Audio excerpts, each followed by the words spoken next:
Bismillahirrahmanirrahim. Assalamu alaikum. This video lecture is captured by Sarhad Education School System for grade 10 of the subject Computer Science. Boys and girls, this is your computer science book. Today we are going to start our very first lecture, that is programming techniques. Open page number 2. Introduction. This chapter emphasizes two important areas for the rest of the text. First, it reviews the framework within which computer science and the study of algorithm and data structures must fit. In particular, the reasons why we need to study these topics and how understanding these topics helps us to become better problem solver. Second, we review the concept of flowcharts. Introduction में हमें ये बताया गया है कि इस chapter में हम लोग दो इम्पॉर्टेंट एरियाज़ पे एम्फिसाइज करेंगे, ज़ोर देंगे। पहले हमारे पास पहला एरिया जो है उसमें हम लोग स्टडी करेंगे एल्गोरिथम और डेटा स्ट्रक्चर्स को, और दूसरे में हम लोग कॉन्सेप्ट ऑफ फ्लोचार्ट को हम लोग स्टडी करेंगे। Understanding the problem. अब अंडरस्टैंडिंग द प्रॉब्लम में हमारे पास क्या है? To solve a given problem by using a computer you need to write a program for it.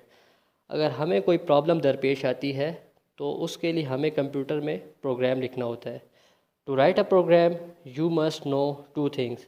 अब हमें प्रोग्राम जब लिखना है उसके लिए हमें दो चीज़ों को अपने दिमाग में रखना है। What you want the computer to do and I mean to tell the computer what you want it to do. अब पहली चीज़ क्या है कि हम लोग कंप्यूटर को बताएं कि आप क्या करना चाहते हैं, और दूसरी चीज़ हमारे पास ये है कि हम लोग कंप्यूटर को ये बताएं कि आप उसको किस तरीके से करना चाहते हैं। The first part also known as algorithm development is often far more difficult than the second. अब जो हमारे पास पहला पार्ट है एल्गोरिथम डेवलपमेंट का, वो हमारे पास दूसरे पार्ट यानी फ़्लो चार्ट वगैरह के कॉन्सेप्ट से मुश्किल है। For this reasons many tools such as flow chart pseudo codes have been developed to help with this process. अब इसके लिए हमारे पास मुख्तलिफ़ टूल्स हैं, जैसे सूडो कोड्स हो गए, फ़्लो चार्ट्स हो गए, वो हम लोग यूज़ करते हैं जिससे हमें मदद मिलती है। The problem. अब प्रॉब्लम हमारे पास क्या होती है? A problem is an obstacle, difficulty और चैलेंज और any situation that requires solution. अब प्रॉब्लम एक मुश्किल हमारे पास होती है, डिफ़िकल्टी या चैलेंज। कोई प्रॉब्लम हम लोग कहते हैं डिफ़िकल्टी या किसी चैलेंज को, और जिसके लिए हमें सोल्यूशन चाहिए होता है, और the resolution of which is recognised as a solution, और जिसके हम लोग रेमेडी को कहते हैं solution. When there is difference between what should be and what is, then a problem occurs. To make the problem definition easy ask yourself some questions. For example, अब इन्होंने हमें प्रॉब्लम के लिए एक एग्जांपल दी है, हमें एक मिसाल दी है। If you want to write a program to find the average of 5 numbers you can ask yourself following questions. कहते हैं कि अगर फॉर एग्जांपल आपको कोई कहता है कि 5 मुख्तलिफ नंबर्स की एवरेज फाइंड करो, तो उसके लिए आप प्रोग्राम अगर आपने लिखना हो तो आप अपने आप से कुछ ऐसे सवाल पूछेंगे। What does average exactly mean. अब एवरेज कहते किस चीज़ को है? अगर आपको पहले किसी चीज़ का पता नहीं है, एवरेज का पता नहीं है, तो आप उसको फाइंड भी नहीं कर सकोगे।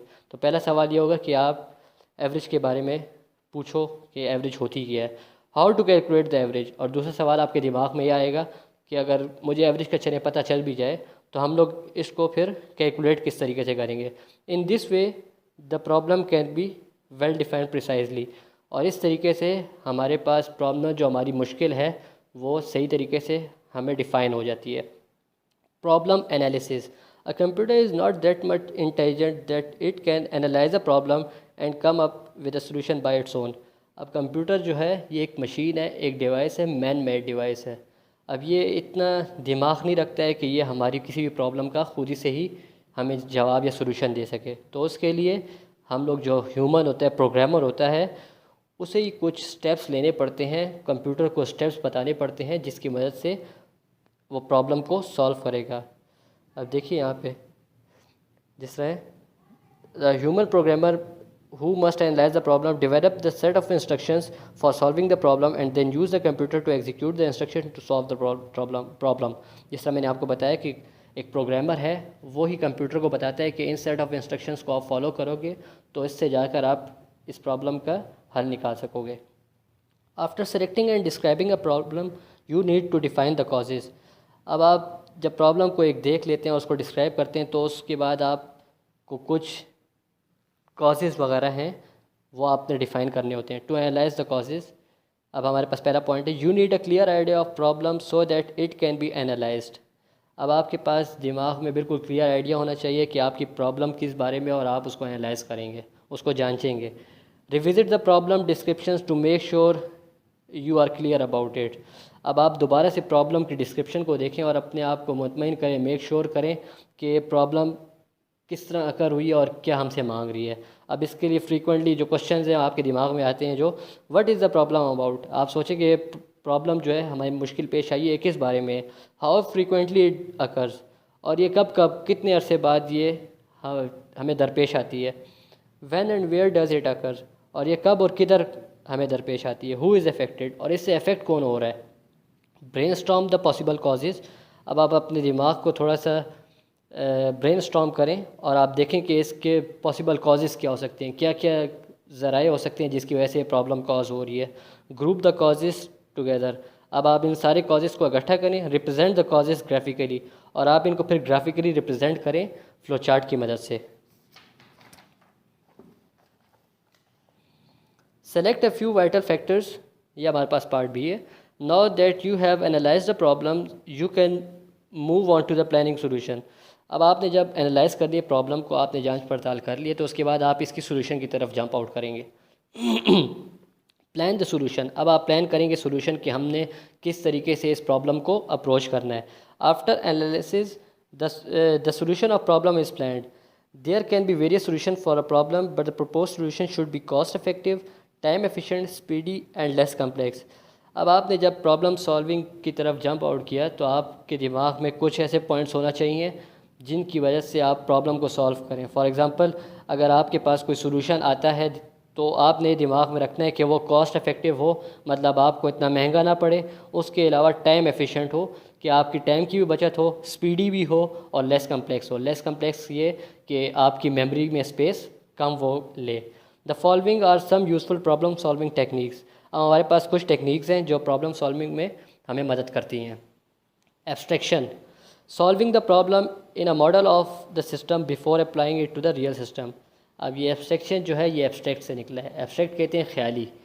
अब फॉर एग्जांपल, आप प्रॉब्लम सॉल्व करने से पहले अपने दिमाग में उसका एक रोड मैप सा बनाएं कि आपने किस तरीके से इस प्रॉब्लम को सॉल्व करना है।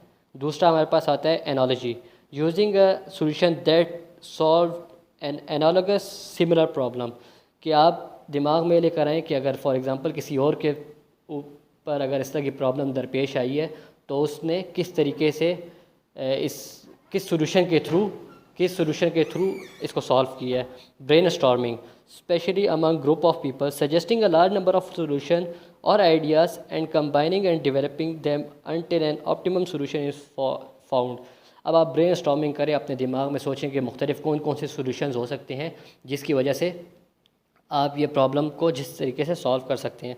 Divide and conquer, break down a large complex problems into smaller solvable problems। अब आप ब्रेक एंड कंकर रूल को अप्लाई करें कि आपके पास फॉर एग्जांपल अगर एक कोई बड़ी प्रॉब्लम है तो उसको छोटी प्रॉब्लम्स में डिवाइड करें और एक एक को हल करने की कोशिश करें। इस तरह आपकी बड़ी प्रॉब्लम हल हो जाएगी। इसके बाद है reduction, transforming the problem into another problem for which solution exist. अब आप अपनी जो प्रॉब्लम है उसको किसी और फ्रेम में, किसी और प्रॉब्लम में कन्वर्ट करें इस तरीके से कि अगर उसकी सोल्यूशन आपके पास निकलती है तो आप इसके ऊपर अप्लाई करें अपनी प्रॉब्लम के ऊपर कि आपकी प्रॉब्लम सॉल्व हो सके। रिसर्च, एम्प्लॉइंग एग्जिस्टिंग आइडियाज़ और adapting existing solutions to similar problem. अब आप रिसर्च करें कि आपके पास जो आइडियाज़ वगैरह हैं और इसकी जो सॉल्यूशंस वगैरह हैं इसी तरह की जो प्रॉब्लम के ऊपर आपने इम्प्लीमेंट की हों या आपने किसी और को देखा हो इम्प्लीमेंट की हो जिससे ये सॉल्व होती हो, तो आप रिसर्च वर्क करें कि किस तरीके से आपकी प्रॉब्लम सॉल्व हो सकती है। Trial and error, testing possible solutions until the right one is found. अब आप ट्रायल एंड एरर, ये हमारे पास एक स्टेप है कि इसमें आप फॉर एग्जांपल आपके पास मल्टीपल सॉल्यूशन है, 4 सॉल्यूशंस हैं, आप एक के ऊपर काम करते हैं, हिट एंड रन करते हैं, लेकिन आपको वो एरर देता है। ट्रायल आपने किया, आपको एरर दिया, आपने उसको स्किप कर दिया, फिर दूसरे के ऊपर काम किया, दूसरे से नहीं हो रहा, तीसरे से काम नहीं हो रहा, चौथे से जाके काम हुआ। तो इसमें यही है कि आप जितने भी सॉल्यूशंस आपके पास हैं उनके ऊपर वर्कआउट करें तब तक, until the right one is found, जब तक आपको आपका सोल्यूशन सही वाला मिल नहीं सकता। Candidate solution of a problem. Solution is the act or process of solving a problem to obtain the desired optimal result with minimum cost। अब हमारे पास solution जो है ये प्रॉब्लम सॉल्विंग का एक मेथड है, एक तरीका है। ये तब तक हम लोग करते हैं जब तक हमें कोई रिजल्ट्स वगैरह अपने फेवर के नहीं मिल सकते। There may be several alternatives for solving the problem. अब हमारे पास मल्टीपल प्रॉब्लम को सॉल्व करने के सॉल्यूशंस होंगे। आपको जिस तरह मैंने ऊपर बताया ट्रायल एंड एरर में कि आपके पास मल्टीपल सॉल्यूशंस हैं, तो आप एक को अप्लाई करें, फिर दूसरे को करें, फिर तीसरे को करें।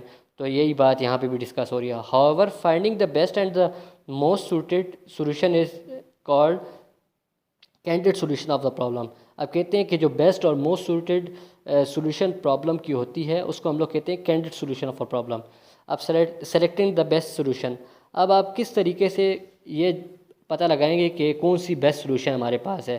फॉर एग्जांपल आपके पास 5 उसके सॉल्यूशन के आइडियाज़ हैं, लेकिन अब आप अपने दिमाग में लेकर आएंगे कि कौन सा हमारे पास बेस्ट है। तो इसके लिए हमारे पास 3 फैक्टर्स हैं, एक है स्पीड, एक है कॉस्ट और एक है कम्प्लेक्सिटी।